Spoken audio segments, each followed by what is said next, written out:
fallado a Dios, cuando nuestra vida no anda bien, tenemos a alguien que nos está hablando, se llama conciencia.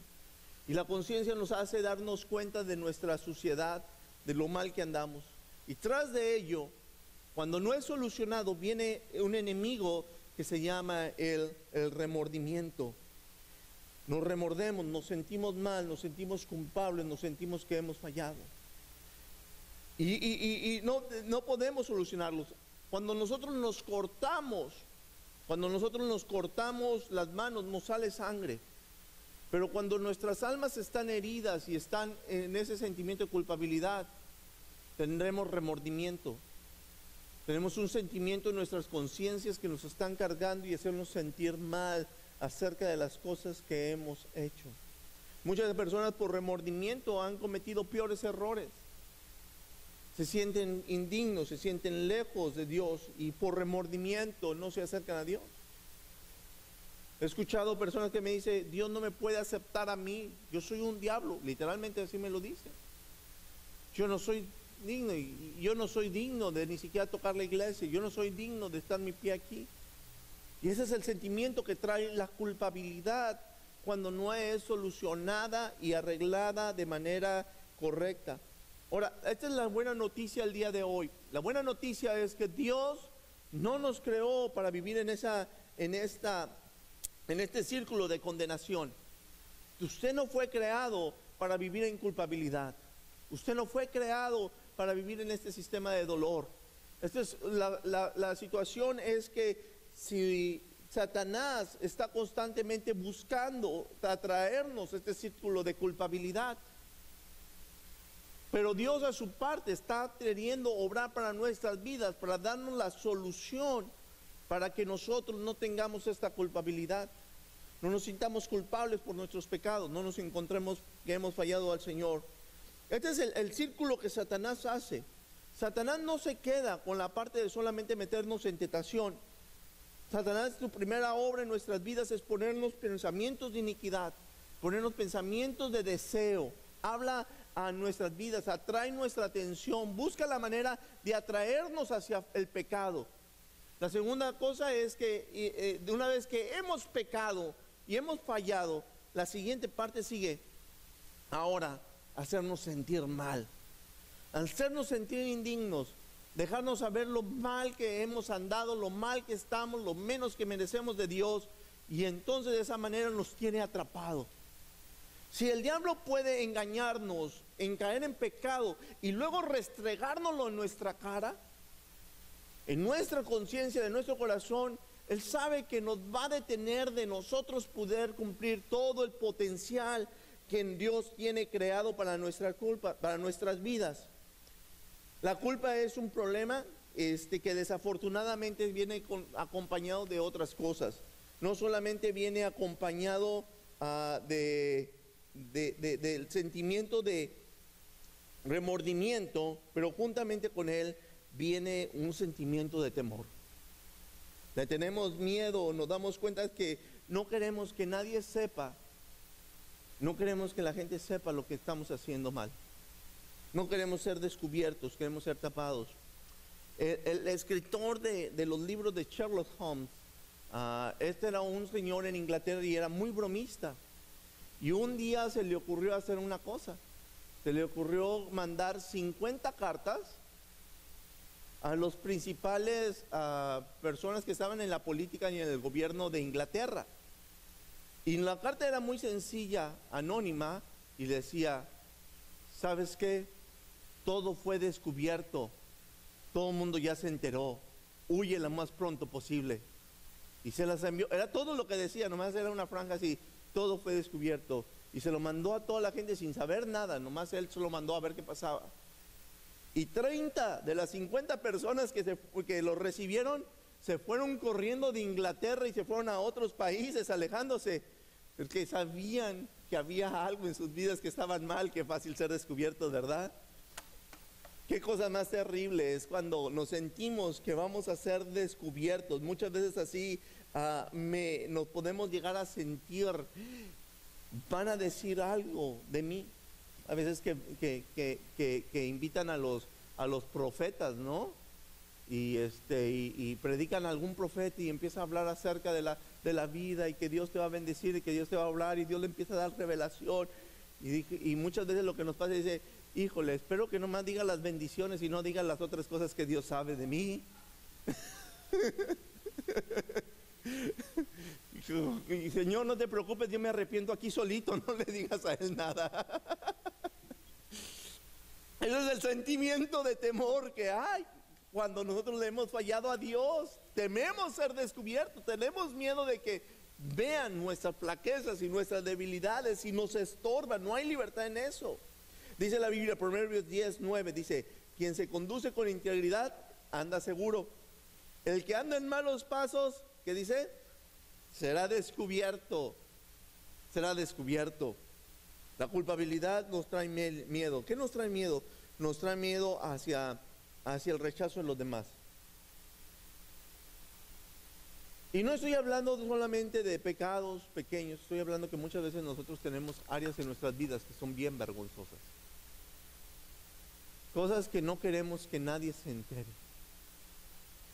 Quizá cosas de que hemos vivido hace años atrás y que todavía las estamos cargando hoy, sintiéndonos culpables por esa vergüenza que ha marcado su vida.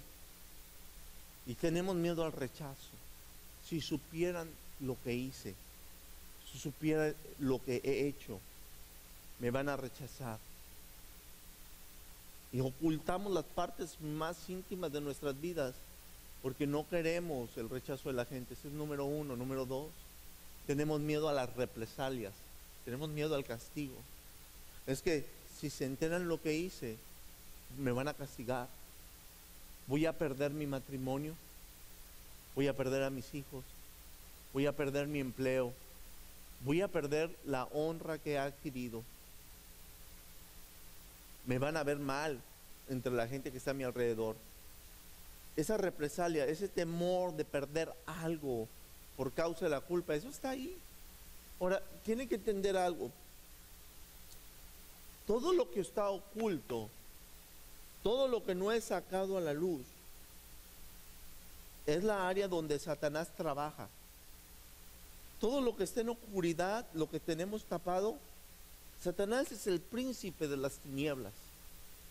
Y todo aquello que está guardado es una puerta o una atadura, una cadena al control del diablo, a nuestras vidas, para traernos temor, remordimiento, culpabilidad, detenernos de los propósitos de Dios para nuestras vidas. Eso es lo que hace. Muchos de nosotros estamos detenidos en darle más a nuestra vida, a Dios, a la gente. Hay cosas en nuestras vidas que todavía Satanás nos está diciendo, te tengo atado. Hay cosas que tú tienes que necesitas, que no puedes soltar. Hiciste mal. ¿Cómo trata Dios con nuestra culpabilidad? En Lucas capítulo 23, versículo 27 en adelante, nos habla acerca de Jesús, de cómo Él obró. Estamos hablando del día en que Jesús fue crucificado, el día que Jesús fue llevado a la cruz y fue tratado de manera muy, muy injusta. Primeramente fue tomado en un monte de manera injusta, de maneras sin razón, sin justificación. Y una vez fue tomado, fue llevado a seis cortes ilegales. 6 cortes en las cuales las hicieron de manera muy ilegal.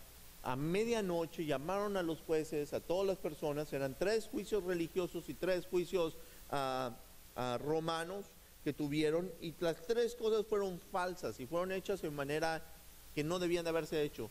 Si se dice, los que son estudiosos de los recursos, de los derechos humanos, dicen que en Jesús todos los derechos humanos fueron violados. Porque acusaron a alguien inocente, lo culparon y cargaron toda la culpa de algo que ni siquiera había cometido. No había justificación, no encontraban manera de qué acusarlo. Era como que estaban buscando la manera de por qué matar, por qué culpar a Jesús, no había otra manera. Al final de cuentas lo que dijeron es, lo tenemos que matar porque Él dice que es el Hijo de Dios. ¿Mató a alguien? No. ¿Robó a alguien? No. ¿Hizo fallas? No hizo nada. ¿Qué hizo? Él dice que es el Hijo de Dios, por eso lo debemos de matar. Pero eso puede ser un atentado contra el César. El César es Dios, eso es lo que creían. Entonces dijeron, por eso lo podemos culpar, por eso lo vamos a matar. No encontraban por qué, pero buscaron y buscaron y buscaron algo por qué acusarlo. Y lo tuvieron que matar por causa de su propia naturaleza. Por lo que él decía que él era. Fue golpeado, maltratado, azotado.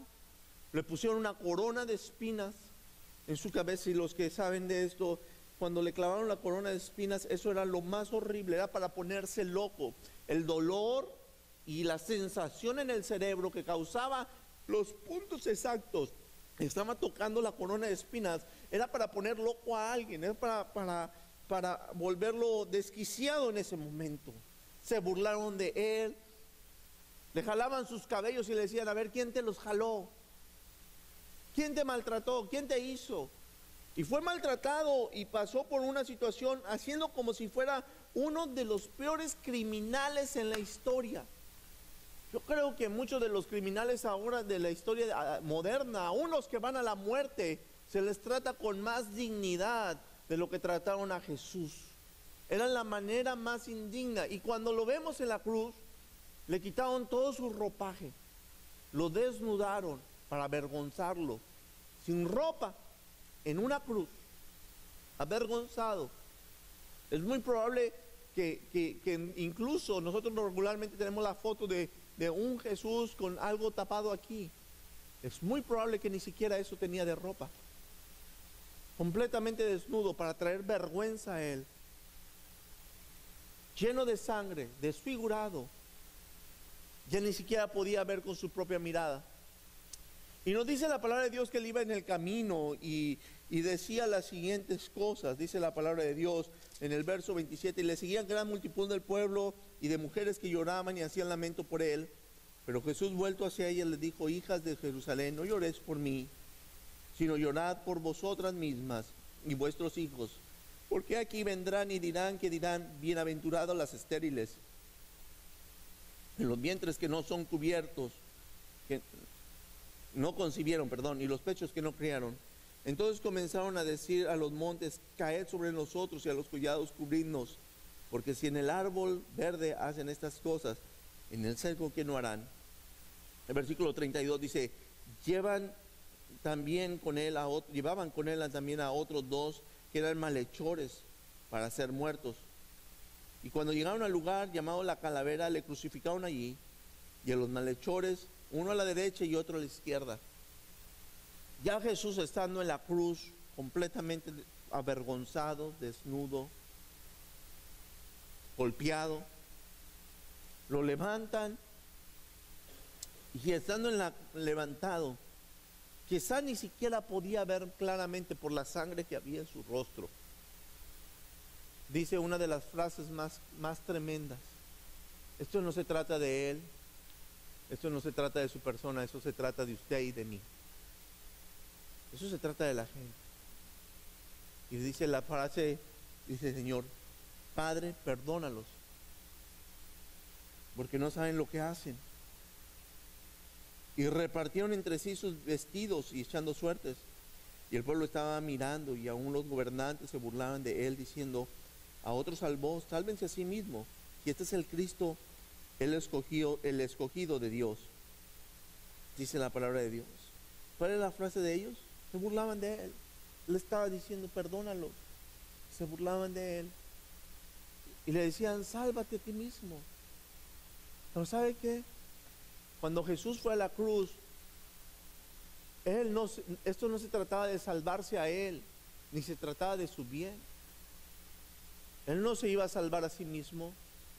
Él no iba a quitar ni una gota del sufrimiento que él tenía que pasar, porque no se trataba de salvarse a él, se trataba de salvar a usted y a mí. lo que él hizo fue cargar toda la culpabilidad. Un inocente siendo culpable. Un inocente siendo culpable. Hace tiempo pusimos a nuestros hijos en disciplina. Y le dijimos, esto va a ser su disciplina, van a tener que hacer ciertas tareas dentro de la casa, extra de lo que tienen que hacer. Y van a tener que trabajar y hasta que no lo terminen no pueden hacer otra cosa. No pueden jugar, no pueden comer dulces, no pueden hacer nada, hasta que terminen. Y la hermanita, muy dulce, llegó y le dijo, papi, estoy triste por mis hermanos. ¿Sabes lo que voy a hacer? Yo quiero que ellos sean libres. Así, con esas palabras a mí me sorprendió, me llamó mucho la atención. Yo quiero que ellos sean libres. Así que yo mañana voy a hacer todo su trabajo. Ellos no van a hacer nada. Voy a limpiar la casa, voy a arreglarla y voy a hacer todo lo que ellos me piden que hagan y ellos no tienen que hacer nada. Yo lo voy a hacer, y con una convicción que lo dijo. Amén. Después no lo quiso hacer, pero en ese momento tenía mucha convicción. y yo me quedé y dije, wow, qué ejemplo. ¿Qué ilustración es esta que me dio la niña? En el sentido de que eso es lo que hizo Jesús. El inocente pagó por el culpable. El inocente cargó la culpa que nosotros, usted y yo, merecíamos. Padre, perdónalos porque no saben lo que hacen. Salmos 32 del 1 al 2 dice así: feliz el hombre a quien sus culpas y pecados le han sido perdonados. ¿Por qué? Por completo. Feliz el hombre que no es malintencionado y a quien el Señor no acusa de ninguna falta. Esta es la verdad del Señor. Este es el lamento tan poderoso del Señor hablando en nuestras vidas. Este es el propósito de Él. ¿Sabes qué? Llegar al punto en el cual tú puedas decir: yo soy libre de todas mis faltas y pecados, porque alguien pagó por mí, por ellas. ¿Qué es la culpa? La culpa es una señal roja, es una alarma, es un llamado de atención a nuestras vidas. Es una sensación interna de que hemos fallado. Es una sensación dentro de nuestros corazones que cosas no andan bien dentro de nosotros, que algo anda mal. Es un llamado de Dios a nuestras vidas a venir a Él y decirle que solucione estos asuntos en nuestras vidas. La Biblia nos dice que el Espíritu Santo se constricta en nuestros corazones. Dice: no contristéis al Espíritu Santo. ¿Han escuchado eso? Dice la palabra de Dios. Y que poco no, cuando hemos fallado al Señor, hay un sentimiento interno que nos hace sentirnos tan mal dentro de uno, de que hay cosas que no andan bien en nuestras vidas. La culpa es esa sensación de dejarnos saber que cosas en nuestras vidas no están bien y necesitan ser tratadas. Ahora, ¿qué es lo que hacemos cuando esta alarma suena? ¿Qué es lo que hacemos cuando hay culpabilidad? ¿Qué es lo que hacemos cuando nosotros estamos en culpa? Saque sus notas y ahora vamos a escribir un poco aquí. Amén.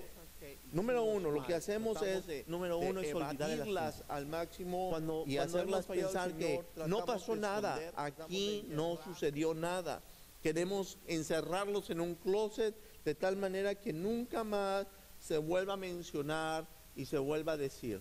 Déjeme decirle, el perdón de Dios es bien interesante, porque el perdón de Dios para nuestras vidas no significa, cuando Dios dice que que Él se olvida de nuestros pecados, no significa que Él se le olvida, que lo borra de su memoria de Él, pero realmente lo que hace cuando Él olvida nuestros pecados, lo que significa es que Él olvida el efecto de enojo o de ira que puede causar sobre nuestras vidas, de manera que Él puede recordarse las malas cosas que hicimos y recordarse de ellas, pero ya no verlas con una situación de enojo, de decir: mi hijo era borracho, golpeaba, maltrataba, hizo cosas pesadas, hizo cosas indebidas, pero dice: pero eso fue lo que hizo, ya está perdonado, está olvidado.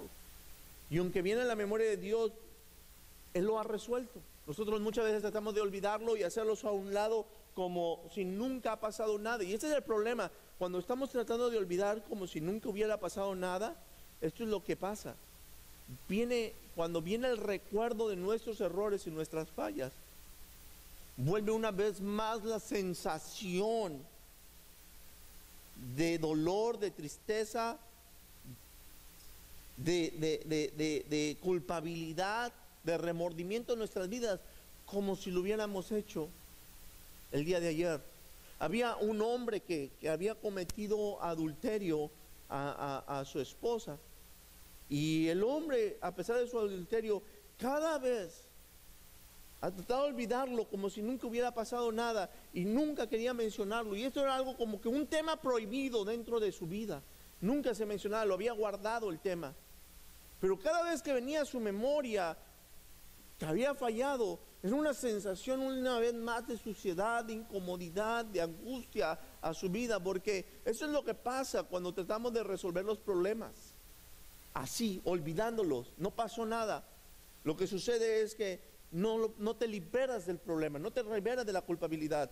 Salmo 32:3 dice: mientras no confesé mi pecado, mi cuerpo iba decayendo por mi gemir de todo el día. Mientras no confesé mi pecado, dice que mi cuerpo iba decayendo. Algo tremendo que pasa: la culpabilidad enferma, decae, trae depresión, trae angustia, trae dolor. Cuando no es resuelta, trae una situación. Así que la culpabilidad puede llegar a ser un punto de enfermedad. Hay gente que pasa más deprimida, y tanto que escuchamos acerca de las pastillas de depresión, ¿no? Y a veces yo entiendo que a veces puede haber desbalances químicos, pero hay que analizarse uno en su corazón, porque a veces que hay cosas en nuestras vidas que no están resueltas en nuestro corazón y que necesitan ser puestas en las manos de Dios.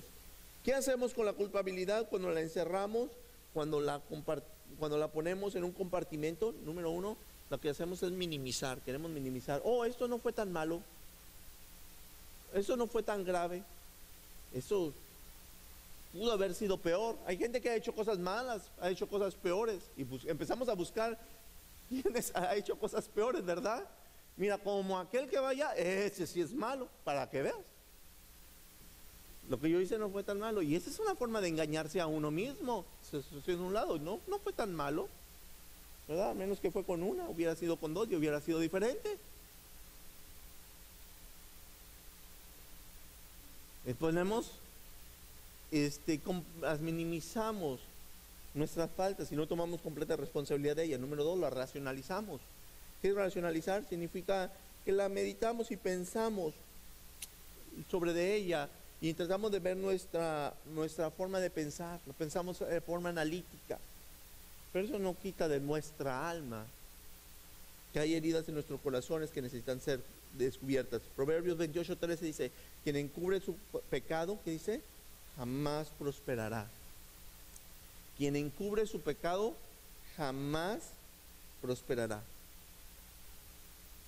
¿Qué hacemos con nuestra culpa? Número uno, la escondemos. Número dos, culpamos a otras personas. Esto es clásico.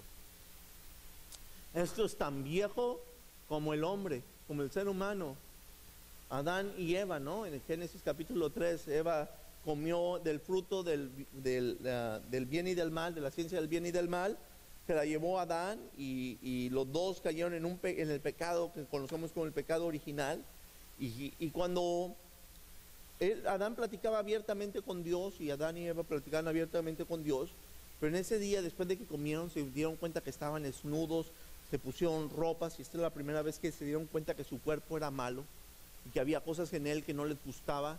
Empezaron a descubrir defectos en sus vidas que no estaban ahí, y todavía tenemos ese problema. Tratamos de pensar que nuestros cuerpos son feos cuando fueron dados por el Señor, cada uno de ellos.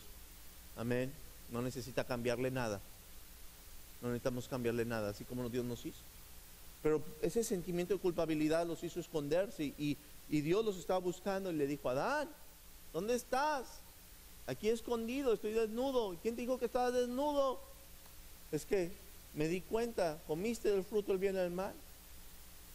Y luego Adán, ¿por qué comiste ese fruto? Y el Señor le pregunta, y Adán le dice: Señor, es que la mujer que tú me diste solucionó el problema. Él no era el culpable.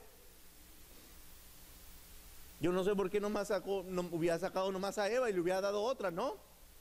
Eso hubiera sido más fácil. La mujer que tú me diste, aquí hay varias implicaciones muy interesantes. La tendencia natural cuando hemos fallado es culpar a alguien más. Fue mi familia, fue mi esposa, fueron mis padres, fue mi jefe. Es que mi jefe me hizo enojar. Es que me sacó de mis cabales. Es su culpa. Lo que hizo él estuvo tan mal que él me provocó que yo actuara de esa manera. Y eso no es responsable. Casi a pocas personas le escuchas decir, fue mi culpa y nada más mi culpa, de nadie más, y tomar completamente responsabilidad. Pero hay varias implicaciones en esta parte de la Biblia, fíjense. Adán le dice a Eva, número uno, culpa a Eva, pero mucho más que todo, culpa a Dios. La mujer que ¿qué? Entonces, ¿de quién fue la culpa al final? ¿De quién era la culpa? De Dios. Dios era el culpable, no era la mujer que yo tengo, no es la mujer que tú me diste. Y hay una tendencia natural de culpar a Dios por todo lo que nos pasa. Es que si tú me hubieras dado otra mujer, si tú me hubieras dado otro hombre, aleluya, si tú no hubieras puesto a esta muchacha en el trabajo junto a mí, ¿por qué tú hiciste esto, Señor? Es tu culpa. Si tú no hubieras traído a esta persona tan enojona junto a mí, yo no lo hubiera hecho. Si tú no lo hubieras hecho. Entonces, al final de cuentas, terminamos culpando a la gente. Cuando culpamos a la gente, realmente culpamos al Dios que puso a esa persona o esas circunstancias alrededor nuestras. O a veces somos más directos y se lo decimos directamente a Dios. ¿Por qué no me respondiste en mis oraciones? Si tú hubieras respondido mis oraciones, no hubiera hecho lo que hice. Un día los israelitas se estaban quejando con Dios porque no les daban de comer en el desierto. Dijo, queremos comer, queremos carnita como la que había en Egipto. Tenemos sed, tenemos deseo de tomar agua. Y estaban quéjese, cuando estaban apenas a unos kilómetros de un oasis, de un lugar donde había agua. Es que la culpabilidad es no tomar responsabilidad de las fallas de uno, y es una manera muy sutil de cómo manejar nuestras fallas. Déjeme decirle una tercera forma errónea como manejamos las cosas, y es nos castigamos a nosotros mismos. Nos castigamos a nosotros mismos. ¿Qué dice la Biblia? Dice Salmo 38, 4 al 6, mis maldades me abruman, son cargas demasiado pesadas. Por causa de mi insensatez, mis llagas hieren y sulfuran. Estoy agobiado de todo, abatido, todo el día ando acongojado. Amén. Y fíjense, muchas veces tomamos nuestras maldades, nuestra culpabilidad, y lo que hacemos es culparnos. Nosotros castigamos como si nosotros pudiéramos ser los mejores jueces. Sí, eso es lo que voy a hacer. Muchas veces eso fue un error. Le fallé a Dios, me voy a poner 3 días en ayuno para pagarle a Dios mis fallas. Y entonces volver a agarrar la gracia de Dios. O me voy a poner a orar para agarrar la gracia de Dios una vez más. O algunos hacen una forma, unos se hacen decisiones de hacer más para Dios. Otros lo que hacen es, hacen lo contrario. Dije, no, yo no puedo orar. Señor, yo no voy a orar porque soy culpable, ando mal, he estado mal. Yo no soy digno de buscarte a ti. Yo no soy digno de venir a la iglesia. Cuando más lo que más necesitas es estar cerca de Dios, amén. Y esa es una forma en que nos castigamos. Nosotros mismos determinamos cuál es nuestro castigo para tratar con la culpabilidad. Yo no puedo, yo no soy digno, yo no soy capaz, y nos castigamos a nosotros mismos. Gente que vive martirizada en este castigo. Hermano, Dios no trata con la culpabilidad así.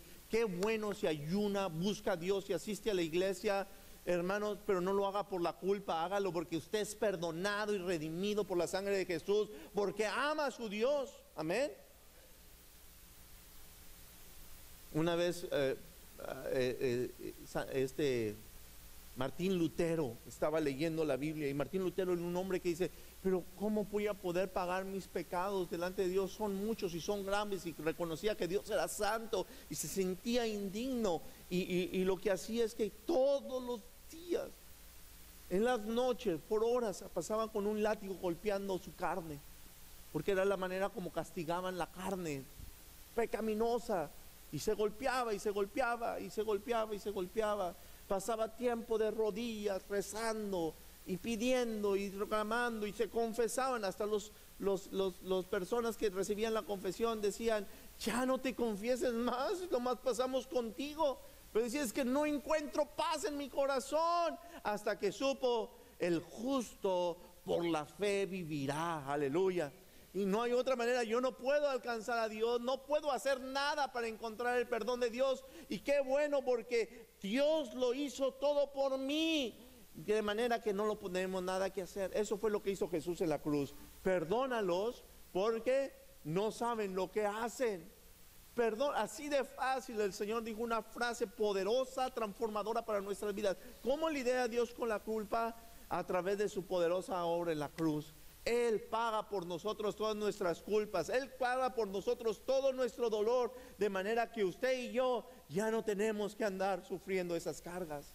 Somos libres por causa de Jesús, libres de toda condenación, libres de toda ira del Señor, ira de toda maldición, libres en Cristo Jesús, porque Él nos ha libertado en la cruz del Calvario. Cuando dicen gloria a Dios por eso, ¿cuándo pueden darle un fuerte aplauso a Jesús por eso? Amén, aleluya.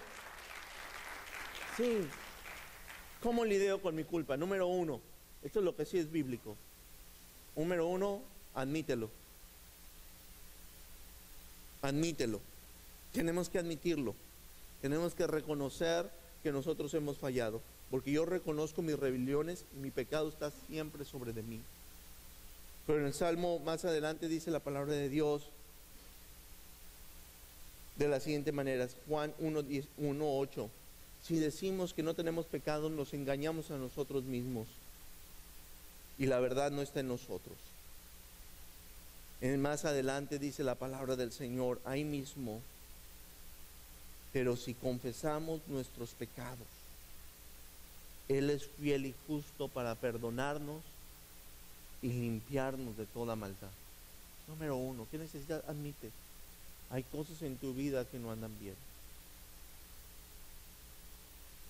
Tienes que admitirlo delante de Dios y traer y decirle, Señor, yo soy el único y nadie más que yo fallé.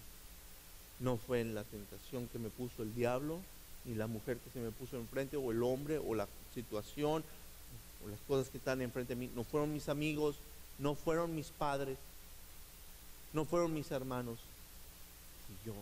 Y necesito tu perdón. Admítelo y toma completa responsabilidad de las fallas que has cometido. Hay veces que hay que hacer lo siguiente. Santiago 5:16 dice, por eso confiesen unos a otros sus pecados y oren unos por otros, para que sean sanados. La oración del justo es poderosa y eficaz.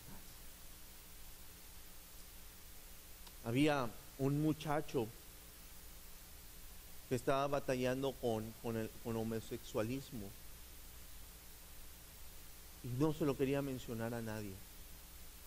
Y traía esa carga dentro de él y su vergüenza de decir, todos lo veían como normal, todos lo veían bien, todos veían que no había nada en él malo. Pero él dentro de su corazón sabía, hay cosas que no están bien en mi vida. Y el diablo ponía su dedo en la llaga donde había dolor, dejándole saber, tú no estás bien, nunca vas a poder ser un cristiano bueno, nunca vas a poder ser un buen seguidor de Jesús. Mira ellos sí son entregados, ellos sí están libres, ellos no hicieron lo que tú hiciste. Mírate, eso es lo que hace el diablo, y te hace sentir como cristiano de segunda clase. Déjeme decirle, en Cristo no hay cristianos de segunda clase. Delante de la cruz de Cristo todos estamos mirando la misma cruz. Bendito sea el nombre del Señor. No hay cristiano ni de primera ni de segunda clase. Su perdón es igual para usted como lo es para mí, como lo es para un asesino, o un violador, o el pecado más grande que usted se puede imaginar. Es el mismo perdón y el mismo la gracia del Señor. Y no fue algo tan poderoso, sino cuando Él me dijo: Pastor Israel, quiero hablar contigo. Estoy batallando con esta área. Y el hecho de poder abrirlo y recibir oración de alguien más fue una liberación para él. Un muchacho tenía problemas con pornografía. Y la misma situación, era un vicio, era un asunto de todos los días. No podía liberarse de la pornografía. Y vino a mí y me dijo: Pastor, quiero hablar con usted. Y al ser liberado y al hablar conmigo, oramos por él, fue liberado. En lo que está oculto muchas veces, no muchas veces, el diablo trabaja ahí. Cuando admitimos nuestro pecado, rompemos la cadena de Satanás. Rompen cadenas en nuestras vidas. Fue un pecado muy fuerte en mi vida y tuve que, no lo confesaba por vergüenza. Y un día junté a un hermano y le dije: ¿sabes qué? Tengo que contar, tengo este pecado. Ese día fue el día de mi libertad. Él oró por mí, me dijo: yo te entiendo. Yo creo, voy a orar por sanidad por tu vida, voy a orar por el poder del Espíritu Santo en tu vida para que seas libre. Yo creo que el día de hoy, eso se trata esta palabra: perdónalo. Dios quiere perdón completo en nuestras vidas, sanidad completa en nuestras vidas. Y a veces, si no sientes libertad al venir en tus rodillas y hablar con Dios, busca a alguien, ¿sí? Alguien con el que tú puedas hablar y traer tus cargas delante del Señor y decirle al Señor que necesitas su libertad, necesitas caminar cerca del Señor. 2, viene la segunda parte, la siguiente parte: acepta el perdón de Dios. Muchas veces no nos sentimos perdonados, pero tienes que aceptar el perdón de Dios. Dios no está como un látigo. Fíjese lo que dijo el Señor Jesús: perdónalo porque no saben lo que hacen. Fácil, sencillo. Lo dijo: Señor, perdónalos después de que hayan hecho ciertas cosas. Perdónalos después de que hayan leído toda la Biblia completa. O después de que hayan orado por 20 horas, ya pueden ser perdonados ahora sí. No, el Señor dijo: perdónalos, así de fácil. La sangre de Jesús es tan suficiente y tan poderosa que no necesita de los esfuerzos humanos para conseguir el perdón. Juan 8, 10, 11 dice: entonces él se incorporó y le preguntó, y nos está contando una historia de una mujer que fue encontrada en adulterio. Y en aquellos tiempos las personas en adulterio eran apedreadas, salían sacadas afuera y las mataban a pedradas por andar de adúlteras. Y Jesús estaba ahí, se la trajeron como maestro que era de la ley. Jesús se lo trajeron y le preguntaron: Señor, esta mujer fue hallada en adulterio. La ley dice que debemos de apedrearlas. Y Jesús se quedó callado y empezó a escribir en la tierra, mientras los escuchaban todas sus acusaciones y su enojo y su coraje. Y mientras escribía, les dijo: el que sea libre de pecado, tire la primera piedra. Y usted sabe, todos se fueron retirando uno por uno. No pudieron, tiraron sus piedras al lado, hicieron una bonita jardinera con todas las piedras que tenían. Eso es todo lo que hicieron. Pero de repente Jesús escribiendo en la tierra, nunca sabemos qué escribió Jesús en la tierra, pero cuando Jesús la mira otra vez hacia arriba, solamente estaba la mujer y él. Y le dice a la mujer: ¿sabes qué? Vete, no peques más, yo no te acuso. ¿Dónde están los que te acusan? No están, Señor. Pues yo tampoco te acuso. Ve, no peques más, sé libre, vive con libertad, vive con gozo, acepta el perdón de Dios. El perdón de Dios es grande para tu vida. Una vez que fuiste perdonado, sabes una cosa: Dios ha dado un perdón completo para tu vida. Déjenme decirles algo con respecto al perdón de Dios. ¿Cómo es el perdón de Dios? Número 1, es instantáneo, es inmediato. Le pides perdón, el Señor inmediatamente perdona. Isaías 55:7 dice: que abandone el malvado su camino y el perverso sus pensamientos, que se vuelva al Señor nuestro Dios, que es generoso para perdonar, y de Él recibirá misericordia. No hay nada, no hay recursos, no hay amenazas, no hay reclamos, no hay nada. Le pides perdón a Dios, el perdón es inmediato. Número 2, el perdón de Dios es completo, no es por pausa. A veces nosotros andamos recordando los pecados de la gente que nos hizo daño, ¿verdad? Y se los recargamos ahí. ¿Te acuerdas cuando tú me gritaste? Oye, pero ya me habías perdonado. Sí, pero todavía me acuerdo. El Señor, el perdón de Dios es completo. Él dice, fallaste, y lo único que voy a traer a luz tus pecados es para honrarte y para utilizarlos para sanar a aquellos que andan fallando al Señor. No para destruirte, no para acusarte. El Señor es completo. Y última, tercera cosa que tiene que escribir aquí. La tercera cosa que tenemos que hacer. Y yo creo que esta es la parte más difícil para muchos. Perdónese a usted mismo.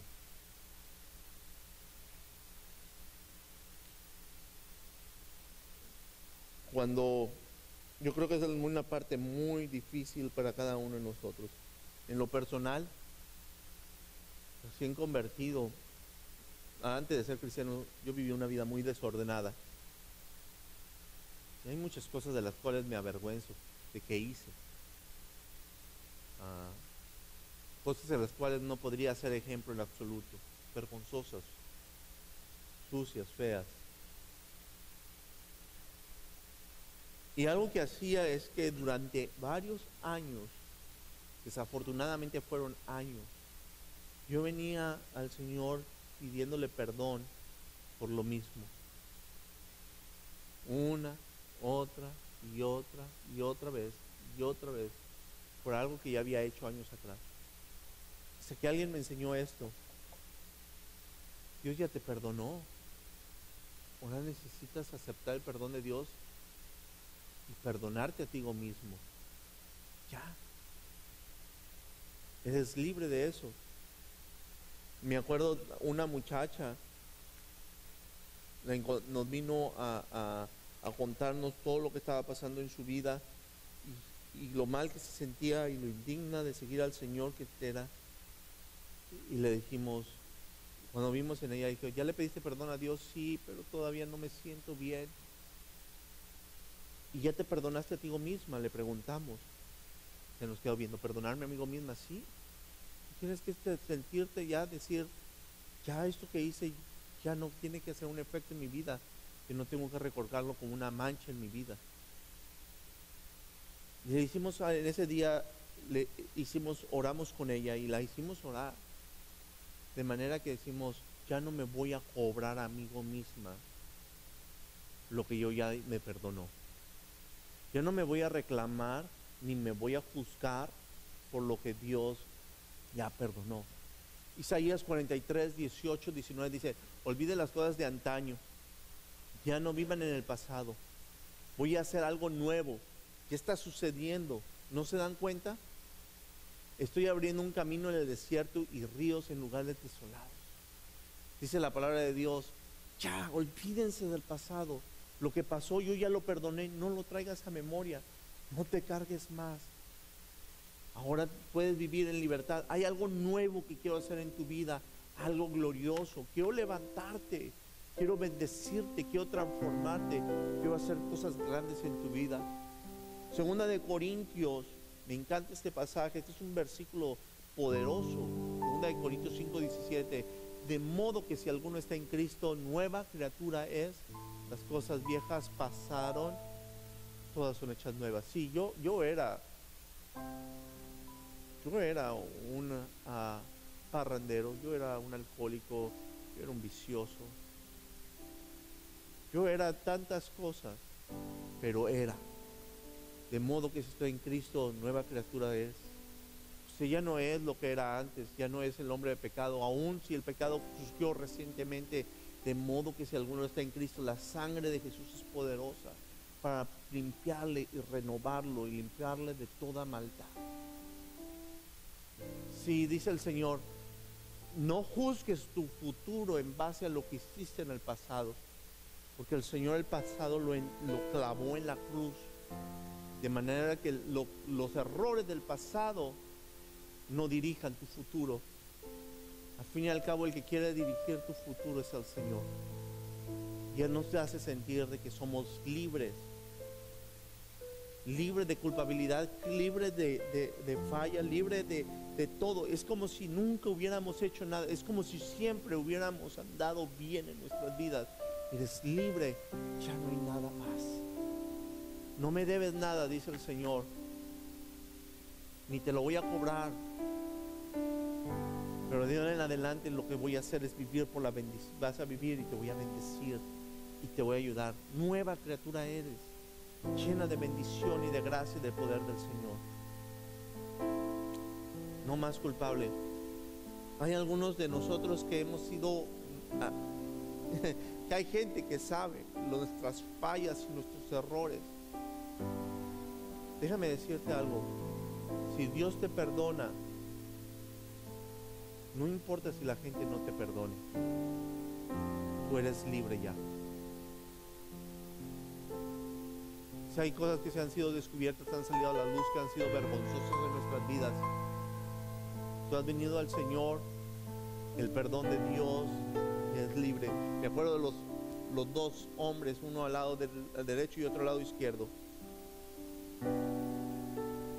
y los dos igual de culpables, los dos igual de injustos.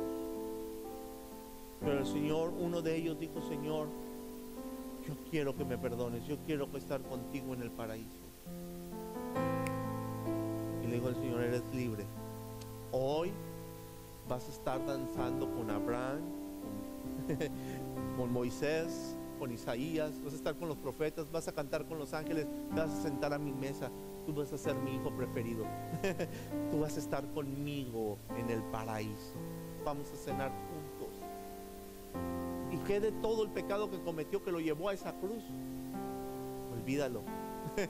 No pasó. Yo ya lo pagué por ti. Eso es lo que hace el Señor. No importa que todos los demás te acusen. En Cristo, si Él te dice eres libre, somos verdaderamente libres. ¿Cuánto le dan gracias a Dios por eso? Vamos a ponernos en nuestros pies, vamos a orar. Padre, gracias, Señor. Yo creo que este es un mensaje muy íntimo.